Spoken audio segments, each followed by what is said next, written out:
बिस्मिल्लाहिर्रहमानिर्रहीम, अस्सलाम वालेकुम। मैं हूं इमरान सुहेल और आप देख रहे हैं प्रोग्राम इन स्विंगर। नाज़रीन, आज हम बात करेंगे क्रिकेट की हवाले से भी और मुख्तलिफ खेलों के हवाले से भी, क्योंकि हमारे पास एक और बड़ी ख़बर है। और बड़ी ख़बर हमेशा से हमने पिछले अगर एक साल की बात करें तो अरशद नदीम ने हमें ओलंपिक्स के अंदर गोल्ड मेडल जो है वो दिलवाया था और पाकिस्तान के लिए एक बड़ा एजाज़ हासिल किया था। इसके ऊपर हमने बात करनी है और उसके साथ ही साथ आज ट्राई नेशन सीरीज़ में भी मैच हो रहा है, उस पर बात करेंगे। पाकिस्तान में एक जदीद तर्ज का स्टेडियम बन रहा है, उस पर बात करेंगे। और साथ ही साथ एशेज़ सीरीज़ है और एक दो और खेलों से खबरें, उसके ऊपर भी हमने आज बात करनी। मेरे साथ मौजूद हैं आप सबके पसंदीदा तजिया निगार असद शहजाद साहब, जिन्हें आप बहुत पसंद करते हैं और उनके तजर्बे को देखते हुए हम भी उनकी जो सीट है उसको हमने पक्का कर दिया है। अस्सलाम वालेकुम असद साहब, क्या हाल है? जी वालेकुम अस्सलाम। ठीक ठाक क्या? जी ठीक ठाक।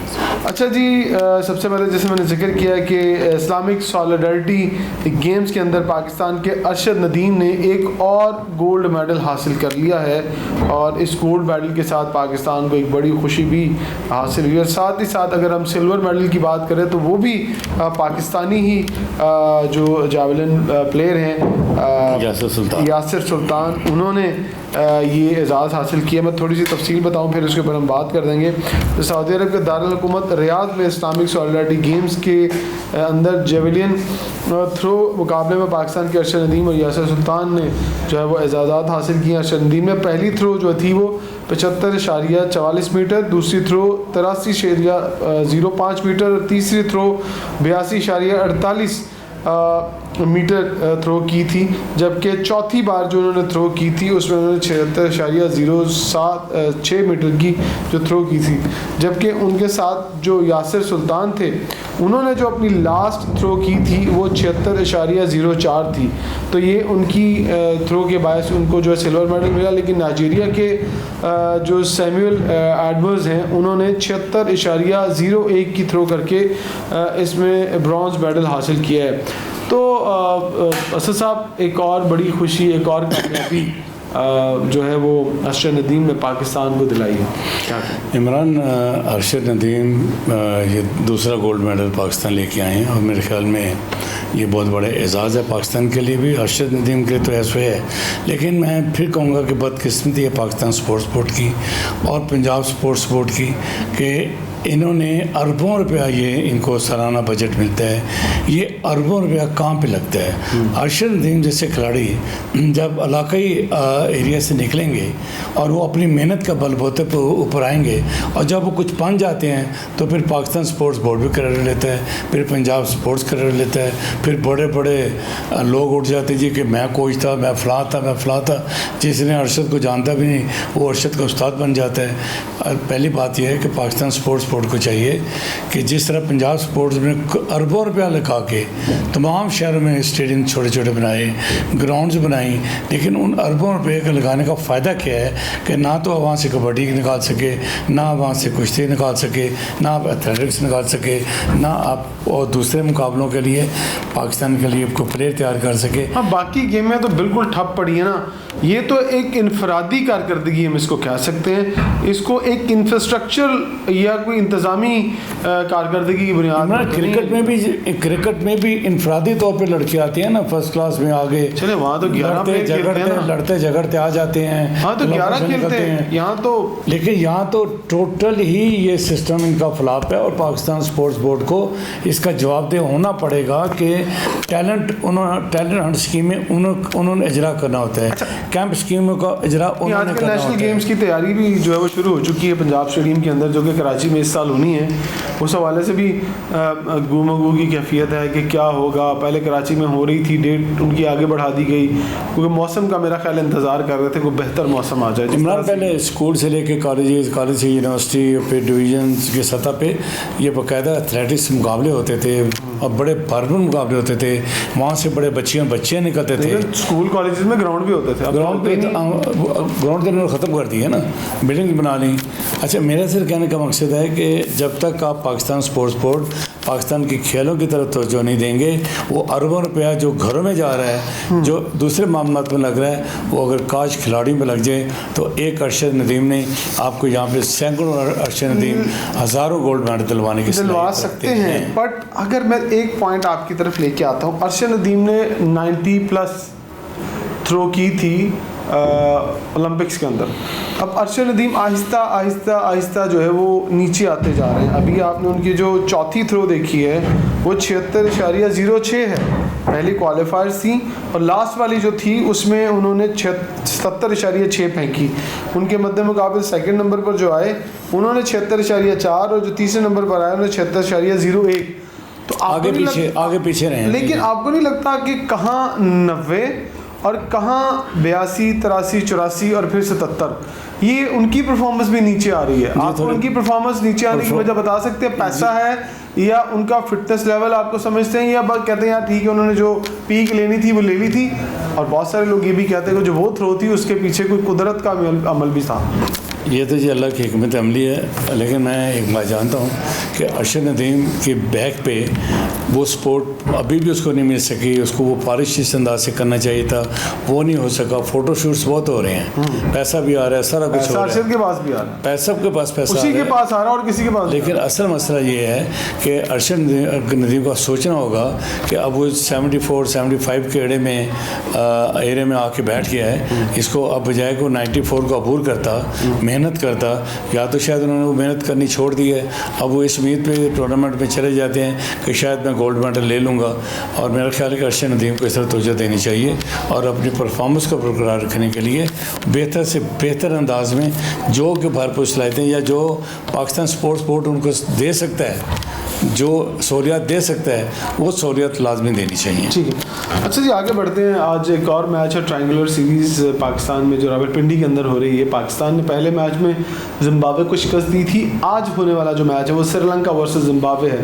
तो आप क्या कहेंगे कि पाकिस्तान के बाद अब श्रीलंका और जिम्बाब्वे के दरमियान जो मैच हो रहा है, ये मैच जिस तरह से जिम्बाब्वे ने परफॉर्म किया था पाकिस्तान के ख़िलाफ़, आपको लगता है ये मैच बड़ा तगड़ा मैच? ये तगड़ा मैच है जी, इसमें कोई शक नहीं। श्रीलंका 200 से 300 टारगेट के ऊपर जा रही है, और जिम्बाब्वे मेरा नहीं ख्याल कि श्रीलंका के मुकाबले में वो बेहतर। आपको लगता है कि T20 मैच और इस दफ़ा ये मैच मेरा लास्ट जिम्बाब्वे ने 140, ये मैं आपको एडवांस बताता हूँ कि ये आज का जो मैच है वो श्रीलंका सीधा आराम से ले जाएगी। आपको लगता है श्रीलंका आराम से जीत जाएगी? आराम से लंका जीत जाएगी आराम से। मेरा मुराद है खेल होगा, लेकिन जीत का जो ज़्यादा रेशो है वो श्रीलंका की तरफ है। उनकी बॉलिंग, उनकी बैटिंग, और देखें ना पाकिस्तान के मुकाबले में श्रीलंका ने कितनी अच्छी परफॉर्मेंस दी है।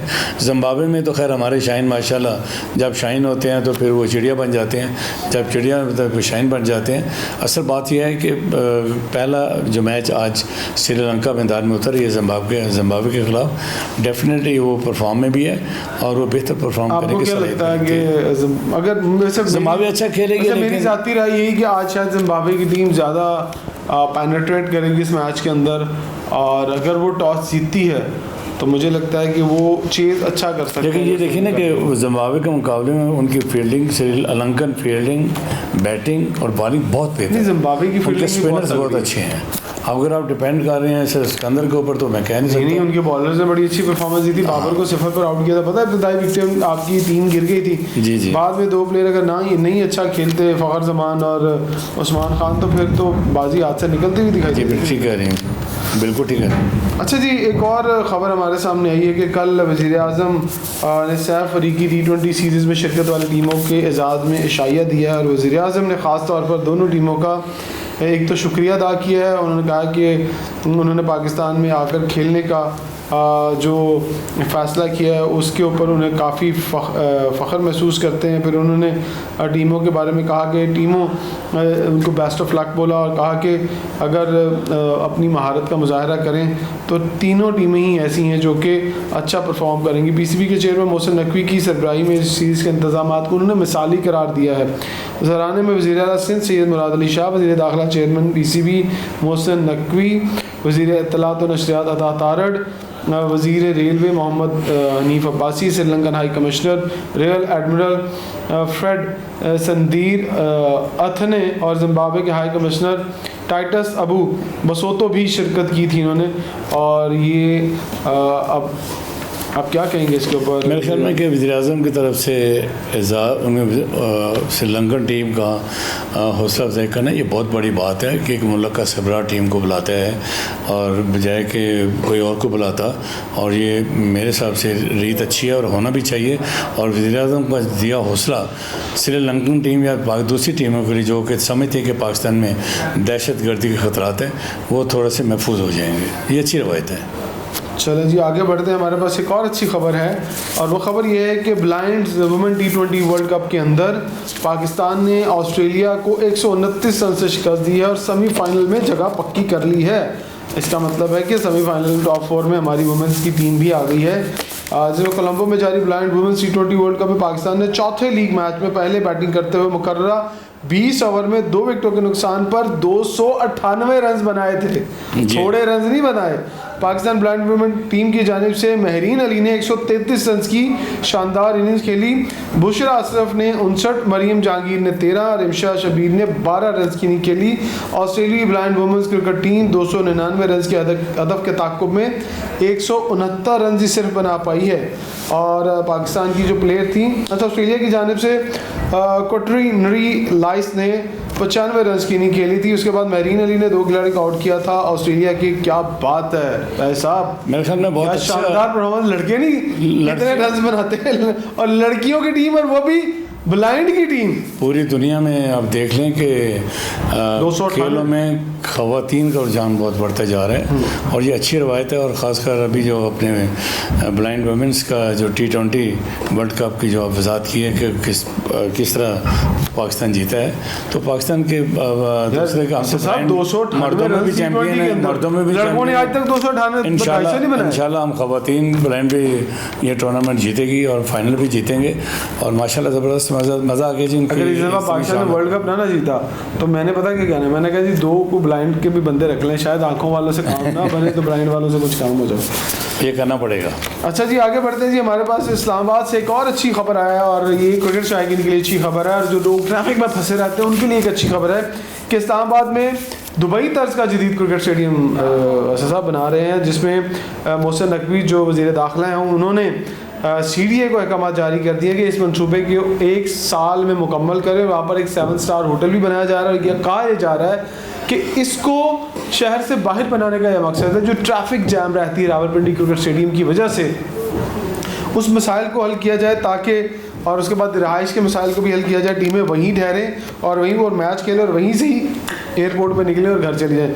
क्या ख्याल है, ये कैसा इकदाम है? अगर ये बन जाए तो वैसे अब तो कज़ाफ़ी स्टेडियम भी बाहर चले जाना चाहिए। इमरान, पहली बात तो ये है कि जो स्टेडियम बने हुए हैं उनका क्या हाल है। आप नए स्टेडियम बनाते जा रहे हैं, मैचेस में आप दे नहीं रहे हैं, पुरानों को तो आप दे नहीं रहे हैं। 40 साल तो क्या आपने इस्लामाबाद को मरकज़ बनाना है या रावलपिंडी को मरकज़ बनाना है? रावलपिंडी से तो निकल जाएगी, क्योंकि हमारे चेयरमैन साहब इस्लामाबाद में रहते हैं, मुस्तकिल उनका ठिकाना इस्लामाबाद है, तो उन्होंने कज़ाफ़ी स्टेडियम और न्याज स्टेडियम, फिर फैसलाबाद स्टेडियम, उसके बाद फिर आप आ जाएँ कराची स्टेडियम। ये इनकी तरफ भी देखें ना, यहाँ भी वो अभी बैन अवी सहूलियत अपने लाहौर में तो दे दी हैं, अभी आपने फैसलाबाद में, अपने कराची में, न्याज स्टेडियम में उस तरह का जदीद स्टेडियम नहीं बनाए गए जिनका आपने ऐलान किया था। अब आपने इस्लामाबाद में एक नया कट्टा खोल दिया, बिल्कुल खोलें, होना चाहिए, तमाम शहर में स्टेडियम होने चाहिए। बना रहे हैं, अच्छी बात है, ये अच्छी बात है। लेकिन स्टेडियम बन जाएगा तो रावलपिंडी वालों की ज़िंदगी आसान हो जाएगी, वहाँ के लोगों के कारोबार खुल जाएंगे, वहाँ के लोग जो ट्रैफिक में फंसे रहते हैं वहाँ से जान छूट जाएगी। आप क्यों खुश नहीं हो रहे? हम अगर अर्ज करेंगे तो शिकायत होगी। असल बात यह है कि उधर भी तो ज़्यादा अच्छी बात है, चलाएं जी, बनाएं, जितने स्टेडियम होंगे उतनी अच्छी बात होगी, आपका कमर्शियल बढ़ेगा, लोगों का ट्रेंड बढ़ेगा उन एरियाज़ के अंदर कि वहाँ पे स्टेडियम्स हैं, खिलाड़ियों का ट्रेंड बढ़ेगा, उस एरिया के खिलाड़ियों की हौसला अफजाई बड़ी होगी, वो ज़्यादा से ज़्यादा कोशिश करेंगे कि हम भी स्टेडियम में जाके खेलें। ये अच्छी बात है। चले जी, वो जो मरी वाली साइड से लोग आते हैं दूर दूर से, उनको आसानी हो जाएगी, वो शहर में आते हैं मसले होते हैं। चले आगे बढ़ते हैं जी। एक और खबर है हमारे पास, पाकिस्तान सुपर लीग में 2 नई टीमें, मैंने जिक्र किया था परसों की, बात कर चुके हैं, तो उसके ऊपर हमें हाँ जी, लेकिन 2 टीमें फाइनल हो रही हैं, फैसलाबाद और गिलगित। 2 टीमें ऑलमोस्ट कह रहे हैं, अच्छी बात है जी, होना चाहिए, गिलगित अच्छी की टीम। बात है। मेरी फीलिंग थी, आप याद आपने कहा था कौन सी होंगी, तो मैंने कहा मुझे लगता है कि गिलगित की टीम होगी। अच्छी बात है, ज़्यादा से ज़्यादा इन टूर्नामेंट में नए खिलाड़ी जब सामने आते हैं उनकी जितनी टीमें होंगी उतनी खिलाड़ी भी आप देखें ना। अब पहले 6 टीमें थी, 6 टीमों के अब 8 टीमों के खिलाड़ी जब आमने सामने होंगे तो पाकिस्तान के क्रिकेट को अच्छा टैलेंट भी मिलेगा। ठीक है। और अच्छा एक और छोटी सी चीज़ डिस्कस कर लें कि उन्होंने कहा मुल्तान सुल्तान को उन्होंने रीवैल्यूएशन का वो डॉक्यूमेंट्स नहीं भेजे, बाकी 5 टीमों को भेज दिए हैं, अली तरीन की टीम को नहीं भेजे। तो इसका मतलब है कि अली तरीन के लिए खतरे की घंटी बज गई। आपको क्या लगता है कि सुलह हो जाएगी, बड़े आएंगे बीच में? जी बिल्कुल, डेफिनेट। अलीम खान साहब उनकी वो उन्हीं सेम पार्टी में ना, उनके वालिद साहब जहांगीर तरीन साहब भी, तो बड़े सुलह करा लेंगे? नहीं, मेरे ख्याल बड़ों की बात तो अलग है, सियासत की अलग बात है, लेकिन सुल्तान की जो टीमों खेलेंगी, क्रिकेट बोर्ड कहीं ना कहीं एंड पे जाके कुछ मामला तय हो जाएंगे। जी मामला तय। अच्छा जी, एशेज के बारे में एक छोटी सी हम डिस्कस कर लें कि एशेज आपको पता है, आपसे ज़्यादा किसको पता होगा कि एशेज सीरीज का जो इंडिया पाकिस्तान का ट्रेंड होता है उसी लेवल का होता है। इसमें पहली जो मैच के लिए 11 साइड अनाउंस कर दी है, ज़रा हम बता दें कि ऑस्ट्रेलिया के लिए जो पहली 11 साइड इंग्लैंड के खिलाफ अनाउंस हुई है, उसमें प्लेइंग 11 में कप्तान स्टीवन स्मिथ हैं, उस्मान ख्वाजा हैं, जैक वेडर, उसके बाद मार्नस लबुशेन, उसके बाद ट्रेवर्स head, Cameron green, Alex Carey, Mitchell stock, Nathan lemon और ब्रैडन डॉगेट शामिल हैं। टीम तो बहुत तगड़ी है, फास्ट बॉलर 2 अनफिट हो गए थे, लेकिन उसके बावजूद ऑस्ट्रेलिया की टीम तगड़ी है। पहला मैच ही बड़ा लोगों को इंतज़ार है कि कैसा होगा। आपको इंतज़ार है? मुझे बहुत शिद्दत से इंतज़ार है, जिस तरह हम पाक इंडिया के मुकाबलों का करते हैं इंतज़ार, इस टूर्नामेंट का लोग ज़्यादा इंतज़ार करते हैं। और इस दफ़ा मुकाबले बड़े ज़ोरदार होंगे, दोनों टीमें अपनी फॉर्म में, और इंशाल्लाह दोनों ममालिक अवाम को क्रिकेट अच्छी देखने को मिलेगी और हमें भी अच्छी क्रिकेट देखने को मिलेगी। बहुत शुक्रिया असद शहजाद साहब आपका, दोबारा से बहुत शुक्रिया असद शहजाद साहब आपका कि आपने अपना कीमती वक्त, कीमती राय हम तक पहुंचाई और हमने लोगों तक पहुंचाई। उम्मीद है कि आज का प्रोग्राम भी आपको पसंद आया होगा। काफ़ी चीज़ें इस प्रोग्राम में से आपको काफ़ी डिटेल्स आज मिली होंगी। इंशाल्लाह कल तक के लिए हमें दीजिएगा इजाज़त। इंशाल्लाह कल हम फिर मिलेंगे आपसे इसी वक्त और आपको क्रिकेट डेवलपमेंट के हवाले से नई चीज़ें और दीगर खेलों के हवाले से नई चीज़ें आपके सामने लेकर आएंगे। कल तक के लिए दीजिएगा मुझे और असद शहजाद साहब को इजाज़त। अपना बहुत सारा ख्याल रखिएगा। अल्लाह हाफ़िज़।